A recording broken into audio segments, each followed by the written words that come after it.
শ্রী রামকৃষ্ণ জীবনী লীলা প্রসঙ্গ অবলম্বনে শঙ্করলয়িতা স্বামী তেজসানন্দ। দ্বাদশ অধ্যায় মধুর ভাব ও অদ্বৈত সাধনায়। ঠাকুরের একাগ্র মনে যখন যে ভাবের উদয় হইত তাহাতে তিনি কিছুকালের জন্য তন্ময় হইয়া যাইতেন। ওই ভাব তখন তাহার মনে পূর্ণাধিকার স্থাপনপূর্বক অন্য সকল ভাবের লোপ করিয়া দিত এবং তাহার শরীরকে পরিবর্তিত করিয়া উহার প্রকাশানুরূপ যন্ত্র করিয়া তুলিত। শান্ত দাস্যাদি ভাব চতুষ্টয় সাধনের পর তিনি ভাবরাজ্যের সর্বোচ্চ ভূমি মধুর ভাব সাধনের জন্য ব্যাকুল হইয়া উঠিলেন। এই ভাব সাধনে প্রবৃত্ত হইয়া ঠাকুর শ্রী জনচিত বেশভূষা ধারণ করিলেন এবং ঐরূপ বেশভূষায় সজ্জিত হইয়া শ্রীহরির প্রেমৈক লোলুপা ব্রজরমণীর ভাবে ক্রমে এতদূর মগ্ন হইলেন যে তাহার আপনাতে পুরুষবোধ এককালে অন্তর্হিত হইয়া প্রতি চিন্তা ও বাক্যরমণীর ন্যায় হইয়া উঠিল। মধুর ভাব সাধনকালে তিনি 6 মাসকাল রমণীর বেশ ধারণপূর্বক অবস্থান করিয়াছিলেন। শ্রীকৃষ্ণ দর্শন ও তাহাকে স্বীয় বল্লভরূপে প্রাপ্ত হইবার মানসে ঠাকুর এখন অনন্য চিত্তে শ্রী শ্রীযুগল পাদপদ্ম সেবায় রত হইলেন এবং শ্রীকৃষ্ণ বিরহের প্রবল ভাব প্রভাবে এই কালে তাহার শরীরে লোমকূপ দিয়া সময় সময়ে বিন্দু বিন্দু রক্ত নির্গমন হইত। দেহের প্রতি গ্রন্থি ভগ্নপ্রায় শিথিল লক্ষিত হইত এবং হৃদয়ের অসীম যন্ত্রণায় ইন্দ্রিয়গণ স্ব কার্য হইতে এককালে বিরত হওয়ায় দেহ কখনো কখনো মৃতের ন্যায় নিশ্চেষ্ট ও সংজ্ঞাশূন্য হইয়া পড়িয়া থাকিত। মহাভাব স্বরূপিণী শ্রীমতী রাধারানীর কৃপা ভিন্ন শ্রীকৃষ্ণ দর্শন অসম্ভব জানিয়া ঠাকুর এখন তদ্গত চিত্তে তাহার উপাসনায় প্রবৃত্ত হইলেন এবং তাহার প্রেম ঘন মূর্তির স্মরণ মনন ও ধ্যানে নিরন্তর মগ্ন হইয়া তাহার শ্রীপাদপদ্মে হৃদয়ের আকুল আবেগ অবিরাম নিবেদন করিতে লাগিলেন। ফলে অচিরেই তিনি শ্রীমতী রাধারানীর দর্শন লাভে কৃতার্থ হইলেন। অন্যান্য দেবী সকলের দর্শনকালে ঠাকুর ইতপূর্বে যেরূপ প্রত্যক্ষ করিয়াছিলেন এই দর্শনকালেও সেই রূপে ওই মূর্তি নিজাঙ্গে সম্মিলিত হইয়া গেল এইরূপ অনুভব করিলেন। উক্ত দর্শনের পর হইতে ঠাকুর কিছুকালের জন্য আপনাকে শ্রীমতী বলিয়া নিরন্তর উপলব্ধি করিতে লাগিলেন। প্রকৃতি ভাবিতে ভাবিতে তিনি এই কালে এতদূর তন্ময় হইয়া গিয়াছিলেন যে স্বপ্নে বা ভ্রমেও কখনো আপনাকে পুরুষ বলিয়া ভাবিতে পারিতেন না। ঠাকুরের প্রতিভাবে ঈশ্বর প্রেম এখন পরিশুদ্ধ ও ঘনীভূত হওয়াতেই তিনি পূর্বোক্ত প্রকারের ব্রজেশ্বরী শ্রীমতী রাধারানীর কৃপা অনুভব করিয়াছিলেন এবং ওই প্রেমের প্রভাবে স্বল্পকাল পরেই সচ্চিদানন্দ ঘন বিগ্রহ ভগবান শ্রীকৃষ্ণের পূর্ণ দর্শন লাভ করিয়াছিলেন। দৃষ্ট মূর্তি অন্য সকলের ন্যায় তাহার শ্রী অঙ্গে মিলিত হইয়াছিল। ঠাকুর বলিতেন ওই কালে শ্রীকৃষ্ণ চিন্তায় সম্পূর্ণ তন্ময় হইয়া তিনি নিজ পৃথক অস্তিত্ব বোধ হারাইয়া কখনো আপনাকে ভগবান শ্রীকৃষ্ণ বলিয়া বোধ করিয়াছিলেন, আবার কখনো বা আব্রহ্মস্তম্ভ পর্যন্ত সকলকে শ্রীকৃষ্ণ বিগ্রহ বলিয়া দর্শন করিয়াছিলেন। মধুর ভাবে অবস্থানকালে ঠাকুরের আরেকটি দর্শনের কথা এখানে উল্লেখ করিয়া আমরা বর্তমান প্রসঙ্গের উপসংহার করিব। ওই কালে বিষ্ণু মন্দিরের সম্মুখস্থল দালানে বসিয়া তিনি একদিন শ্রীমদ্ ভাগবত পাঠ শুনিতেছিলেন। শুনিতে শুনিতে ভাবাবিষ্ট হইয়া ভগবান শ্রীকৃষ্ণের জ্যোতির্ময় মূর্তির সন্দর্শন লাভ করিলেন। পরে দেখিতে পাইলেন ওই মূর্তির পাদপদ্ম হইতে দরার মতো একটি জ্যোতি বহির্গত হইয়া প্রথমে ভাগবত গ্রন্থকে স্পর্শ করিল এবং পরে তাহার নিজ বক্ষস্থলে সংলগ্ন হইয়া ওই 3 বস্তুকে একত্র কিছুকাল সংযুক্ত রাখিয়া দিল। ঠাকুর বলিতেন ওইরূপ দর্শন করিয়া তাহার মনে দৃঢ় ধারণা হইয়াছিল ভাগবত ভক্ত ও ভগবান 3 প্রকার ভিন্ন রূপে প্রকাশিত হইয়া থাকিলেও এক পদার্থ বা এক পদার্থের প্রকাশ সম্ভূত। ভাগবত ভক্ত ও ভগবান 3 এক, একে 3। মধুর ভাবে সিদ্ধ হইয়া ঠাকুর ভাব সাধনের চরম ভূমিতে উপনীত হইয়াছিলেন। উহার পরে ঠাকুরের মনে সর্বভাবাতীত বেদান্ত প্রসিদ্ধ অদ্বৈত ভাব সাধনের প্রবল প্রেরণা আসিয়া উপস্থিত হয়। সে সম্বন্ধে ঠাকুর বলিতেন সমুদ্রের তীরে যে ব্যক্তি সর্বদা বাস করে তাহার মনে যেমন কখন কখনো বাসনার উদয় হয়, রত্নাকরের গর্ভে কত প্রকারের রত্ন আছে তাহা দেখি, তেমনি মাকে পাইয়াও মার কাছে সর্বদা থাকিয়াও আমার তখন মনে হইত অনন্ত ভাবময়ী অনন্ত রূপিণী, তাহাকে নানাভাবে ও নানা রূপে দেখিব।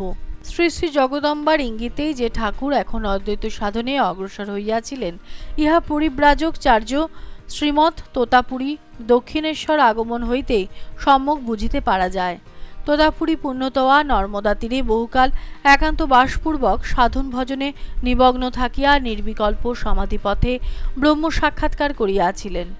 তাহার গুরুস্থান কুরুক্ষেত্রের নিকট লুধিয়ানা নামক স্থানে ছিল। তাহার গুরুও একজন বিখ্যাত যোগী পুরুষ ছিলেন এবং ওই স্থানে একটি মঠ স্থাপন করিয়াছিলেন। গুরুর দেহান্তে শ্রীমৎ তোতাপুরী ওই মঠের মহন্ত পদে প্রতিষ্ঠিত হন। ব্রহ্মজ্ঞ হইবার পরে তাহার মনে কিছুকাল যদৃচ্ছা পরিভ্রমণের সংকল্প উদিত হয় এবং উহার প্রেরণায় তিনি পূর্ব ভারতে আগমনপূর্বক তীর্থ হইতে তীর্থান্তরে ভ্রমণ করিতে থাকেন। তিনি সাগর সঙ্গমে স্নান ও পুরুষোত্তম ক্ষেত্রে শ্রী শ্রী জগন্নাথ দেবের দর্শনান্তে ভারতের উত্তর পশ্চিমাঞ্চলে ফিরিবার কালে ইংরাজি 1865 খ্রিস্টাব্দে দক্ষিণেশ্বরে আসিয়া উপস্থিত হন। 3 দিবসের অধিক কাল এক স্থানে যাপন করা তাহার নিয়ম ছিল না।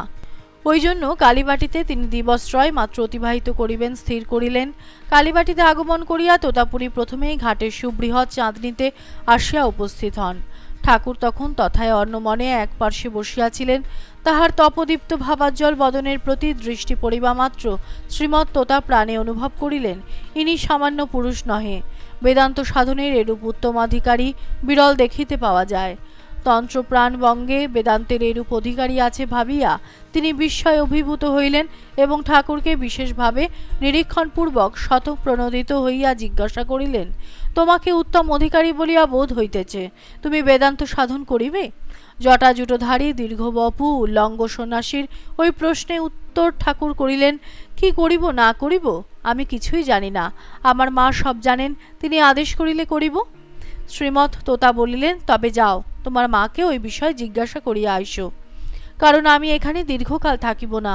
ঠাকুর ওই কথায় আর কোনো উত্তর না করিয়া ধীরে ধীরে জগদম্বার মন্দিরে উপস্থিত হইলেন এবং ভাবাবিষ্ট হইয়া শ্রী শ্রী জগন্মাতার বাণী শুনিতে পাইলেন, যাও শিক্ষা করো, তোমাকে শিখাইবার জন্যই সন্ন্যাসীর এখানে আগমন হইয়াছে।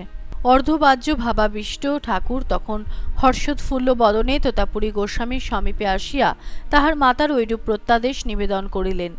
মন্দিরাভ্যন্তরে প্রতিষ্ঠাতা দেবীকেই ঠাকুর প্রেমে ঐরূপে মাতৃ সম্বোধন করিতেছেন বুঝিয়া শ্রীমৎ তোতা তাহার বালকের ন্যায় সরলভাবে মুগ্ধ হইলেও তাহার ওই প্রকার আচরণ অজ্ঞতা ও কুসংস্কার নিবন্ধন বলিয়া ধারণা করিলেন। সে যাহা হোক, তাহার নিকট দীক্ষিত হইয়া জ্ঞানমার্গের সাধনে প্রবৃত্ত হইলে ঠাকুরের মনের পূর্বোক্ত সংস্কার দূর হইবে ভাবিয়া তোতা তাহাকে ওই সম্বন্ধে আর কিছু এখন না বলিয়া অন্য কথার অবতারণা করিলেন এবং বলিলেন, বেদান্ত সাধনে উপদিষ্ট ও প্রবৃত্ত হইবার পূর্বে তাহাকে শিক্ষাসূত্র পরিত্যাগপূর্বক যথাশাস্ত্র সন্ন্যাস গ্রহণ করিতে হইবে। ঠাকুর উহাতে বলিলেন, গোপনে করিলে যদি হয় তাহা হইলে সন্ন্যাস গ্রহণ করিতে কিছুমাত্র আপত্তি নাই, কিন্তু প্রকাশ্যে ঐরূপ করিয়া তাহার শোক সন্তপ্তা বৃদ্ধা জননীর প্রাণে আঘাত প্রদান করিতে তিনি কিছুতেই সমর্থ হইবেন না। পুরী গোস্বামীজি ঠাকুরের ঐরূপ অভিপ্রায়ের কারণ বুঝিতে পারিলেন এবং উত্তম কথা, শুভ মুহূর্ত উপস্থিত হইলে তোমাকে গোপনেই দীক্ষিত করিব বলিয়া পঞ্চবটীতলে আগমনপূর্বক আসন বিস্তীর্ণ করিলেন। অনন্তর শুভদিনের উদয় জানিয়া শ্রীমৎ তোতা ঠাকুরকে পিতৃপুরুষগণের তৃপ্তির জন্য শ্রাদ্ধাদিক্রিয়া সম্পন্ন করিতে আদেশ করিলেন এবং ওই কার্য সমাধা হইলে শিষ্যের নিজ আত্মার তৃপ্তির জন্য যথাবিধানে পিণ্ডদান করাইলেন। শ্রাদ্ধাদি সমাপনান্তে তিনি পঞ্চবটীস্থ নিজ সাধন কুটিরে গুরু নির্দিষ্ট দ্রব্য সকল আহরণ করিয়া সানন্দের শুভ মুহূর্তের প্রতীক্ষা করিতে লাগিলেন। অনন্তর রাত্রি অবসানে শুভ ব্রাহ্ম মুহূর্তের উদয় হইলে গুরু ও শিষ্য উভয় কুটিরে সমাগত হইলেন। পূর্বকৃত সমাপ্ত হইল, হোমাগ্নি প্রজ্বলিত হইল এবং ঈশ্বরার্থে সর্বস্ব ত্যাগরূপ যে ব্রত সনাতন কাল হইতে গুরু পরম্পরাগত হইয়া ভারতকে এখনও ব্রহ্মজ্ঞ পদবীতে সুপ্রতিষ্ঠিত রাখিয়াছে, সেই ত্যাগ ব্রতাবলম্বনের পূর্বচার্য মন্ত্র সকলের পুত গম্ভীর ধ্বনিতে পঞ্চবটী উপবন মুখরিত হইয়া উঠিল। গুরু মন্ত্রপাঠে প্রবৃত্ত হইলেন। শিষ্য অবহিত চিত্তে তাহাকে অনুসরণপূর্বক সেই সকল কথা উচ্চারণ করিয়া সমৃদ্ধ হুতাসনে আহুতি প্রদান করিলেন। বহু আহুতি প্রদত্ত হইবার পর ভূরাদি লোক লাভের প্রত্যাশা আমি এইক্ষণ হইতে ত্যাগ করিলাম এবং জগতের সর্বভূতকে অভয় প্রদান করিতেছি বলিয়া হোম পরিসমাপ্ত হইল। অনন্তর শিখাসূত্র যথাবিধানে আহুতি দিয়া আবহমন কাল হইতে সাধক পরম্পরা নিষেবিত গুরু প্রদত্ত কৌপিন কাষায় ও নামে ভূষিত হইয়া ঠাকুর শ্রীমৎ তোতার নিকট উপদেশ গ্রহণের জন্য উপবিষ্ট হইলেন। অনন্তর ব্রহ্মজ্ঞ তোতা ঠাকুরকে বেদান্ত প্রসিদ্ধ নেতি নেতি উপায়াবলম্বন পূর্বক ব্রহ্মস্বরূপে অবস্থানের জন্য উৎসাহিত করিতে লাগিলেন। বলিলেন, নিত্য শুদ্ধ বুদ্ধমুক্ত স্বভাব দেশকালাদি দ্বারা অপরিচ্ছন্ন একমাত্র ব্রহ্মবস্তুই নিত্য সত্য। অঘটন ঘটন পটীয়সী মায়া নিজ প্রভাবে তাহাকে নামরূপের দ্বারা খণ্ডিতবৎ প্রতীত করাইলেও তিনি বাস্তবিক ঐরূপ নহেন। কারণ সমাধিকালে মায়াজনিত দেশকাল বা নামরূপের বিন্দুমাত্র উপলব্ধি হয় না। অতএব নামরূপের সীমার মধ্যে যাহা কিছু অবস্থিত তাহা কখনো নিত্যবস্তু হইতে পারে না। নামরূপের দৃঢ় পিঞ্জর সিংহ বিক্রমে ভেদ করিয়া নির্গত হও। আপনাতে অবস্থিত আত্মতত্ত্বের অন্বেষণে ডুবিয়া যাও। সমাধি সহায়ে তাহাতে অবস্থান করো, দেখিবে নাম রূপাত্মক জগৎ তখন কোথায় লুপ্ত হইবে। ক্ষুদ্র আমি জ্ঞান বিরাটে লীন ও স্তব্ধীভূত হইবে এবং অখণ্ড সচ্চিদানন্দকে নিজস্ব রূপ বলিয়া সাক্ষাৎ প্রত্যক্ষ করিবে। ঠাকুর বলিতেন, দীক্ষা প্রদান করিয়া ন্যাংটা নানা সিদ্ধান্ত বাক্যের উপদেশ করিতে লাগিল এবং মনকে সর্বতোভাবে নির্বিকল্প করিয়া আত্মধ্যানে নিমগ্ন হইয়া যাইতে বলিল। আমার কিন্তু এমনই হইল যে ধ্যান করিতে বসিয়া চেষ্টা করিয়াও মনকে নির্বিকল্প করিতে বা নামরূপের গণ্ডি ছড়াইতে পারিলাম না।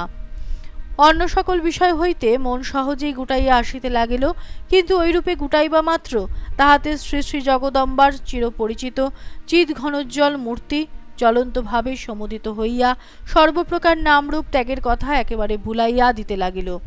সিদ্ধান্ত বাক্য সকল শ্রবণপূর্বক ধ্যানে বসিয়া যখন উপর্যু পুরী ঐরূপ হইতে লাগিল, তখন নির্বিকল্প সমাধি সম্বন্ধে এক প্রকার নিরাশ হইলাম এবং চক্ষুর উন্মিলন করিয়া ন্যাংটাকে বলিলাম, হইল না। মনকে সম্পূর্ণ নির্বিকল্প করিয়া আত্মধ্যানে মগ্ন হইতে পারিলাম না। ন্যাংটা তখন বিষম উত্তেজিত হইয়া তীব্র তিরস্কার করিয়া বলিল, কেহ হোগা নেহি, কি হইবে না, এত বড় কথা বলিয়া কুটিরের মধ্যে ইতস্তত নিরীক্ষণ করিয়া ভগ্ন কাজখণ্ড দেখিতে পাইয়া উহা গ্রহণ করিল এবং সূচির ন্যায় উহার তীক্ষ্ণ অগ্রভাগ ভ্রূমধ্যে সজোরে বিদ্ধ করিয়া বলিল, এই বিন্দুতে মন গুটাইয়া আনো। তখন পুনরায় দৃঢ় সংকল্প করিয়া ধ্যানে বসিলাম এবং জগদম্বার শ্রীমূর্তি পূর্বের ন্যায় মনে উদিত হইবা মাত্র জ্ঞানকে অসি কল্পনা করিয়া উহা দ্বারা ওই মূর্তিকে মনে মনে দ্বিখণ্ড করিয়া ফেলিলাম। তখন আর মনে কোনরূপ বিকল্প রহিল না। একেবারে হু হু করিয়া উহা সমগ্র নামরূপ রাজ্যের উপরে উঠিয়া গেল এবং সমাধি নিমগ্ন হইলাম। ঠাকুর পূর্বোক্ত প্রকারে সমাধিস্থ হইলে শ্রীমৎ তোতা অনেকক্ষণ তাহার নিকটে উপবিষ্ট রহিলেন। পরে নিঃশব্দে কুটিরের বাহিরে আগমন পূর্বক তাহার অজ্ঞাতসারে পাছে কেহ কুটিরে প্রবেশপূর্বক ঠাকুরকে বিরক্ত করে এজন্য দ্বারে তালা লাগাইয়া দিলেন। অনন্তর কুটিরের অনতি দূরে পঞ্চবটী তলে নিজ আসনে উপবিষ্ট থাকিয়া দ্বার খুলিয়া দিবার জন্য ঠাকুরের আহ্বান প্রতীক্ষা করিতে লাগিলেন। দিন যাইল, রাত্রি আসিল, দিনের পর দিন আসিয়া দিবসত্রয় অতিবাহিত হইল। তথাপি ঠাকুর শ্রীমৎ তোতাকে দ্বার খুলিয়া দিবার জন্য আহ্বান করিলেন না। তখন বিস্ময় কৌতূহলে তোতা আপনি আসন ত্যাগ করিয়া উঠিলেন এবং শিষ্যের অবস্থা পরিজ্ঞাত হইবেন বলিয়া দ্বার খুলিয়া কুটিরে প্রবেশ করিলেন। দেখিলেন যেমন বসাইয়া গিয়াছিলেন ঠাকুর সেইভাবে বসিয়া আছেন। দেহে প্রাণের প্রকাশ মাত্র নাই, কিন্তু মুখ প্রশান্ত গম্ভীর জ্যোতিপূর্ণ। বুঝিলেন বহির্জগৎ সম্বন্ধে এখনো সম্পূর্ণ মৃতকল্প। নিবাত নিষ্কম্প প্রদীপবৎ তাহার চিত্ত ব্রহ্মে লীন হইয়া অবস্থান করিতেছে। সমাধি রহস্যজ্ঞ তোতা স্তম্ভিত হৃদয়ে ভাবিতে লাগিলেন, যাহা দেখিতেছি তাহা কি বাস্তবিক সত্য? 40 বৎসর ব্যাপী কঠোর সাধনায় যাহা জীবনে উপলব্ধি করিতে সক্ষম হইয়াছি, তাহা কি এই মহাপুরুষ সত্য সত্যই এক দিবসে আয়ত্তে করিলেন? সন্দেহাবেগে তোতা পুনরায় পরীক্ষায় মনোনিবেশ করিলেন। তন্ন তন্ন করিয়া শিষ্য দেহে প্রকাশিত লক্ষণ সকল অনুধাবন করিতে লাগিলেন। হৃদয় স্পন্দিত হইতেছে কিনা, নাসিকা দ্বারে বিন্দুমাত্র বায়ু নির্গত হইতেছে কিনা বিশেষ করিয়া পরীক্ষা করিলেন। ধীর স্থির কাষ্ঠখণ্ডের ন্যায় অচলভাবে অবস্থিত শিষ্য শরীর বারংবার স্পর্শ করিলেন। কিছুমাত্র বিকার, বৈলক্ষণ্য বা চেতনার উদয় হইল না। তখন বিস্ময়ানন্দে অভিভূত হইয়া তোতা চিৎকার করিয়া বলিয়া উঠিলেন, ইয়ে ক্যা দৈবী মায়া, সত্য সত্যই সমাধি। বেদান্তোক্ত জ্ঞানমার্গের চরম ফল নির্বিকল্প সমাধি একদিনে হইয়াছে। দেবতার একই অদ্ভুত মায়া। অনন্তর সমাধি হইতে শিষ্যকে বুথিত করিবেন বলিয়া তোতা প্রক্রিয়া আরম্ভ করিলেন এবং হরিওম মন্ত্রের সুগভীর আরাবে পঞ্চবটির স্থল জল বোম পূর্ণ হইয়া উঠিল। ধীরে ধীরে নির্বিকল্প সমাধিমগ্ন শিষ্যের মন অদ্বৈত ভূমি হইতে ভাবরাজ্যের চেতন ভূমিতে নামিয়া আসিল।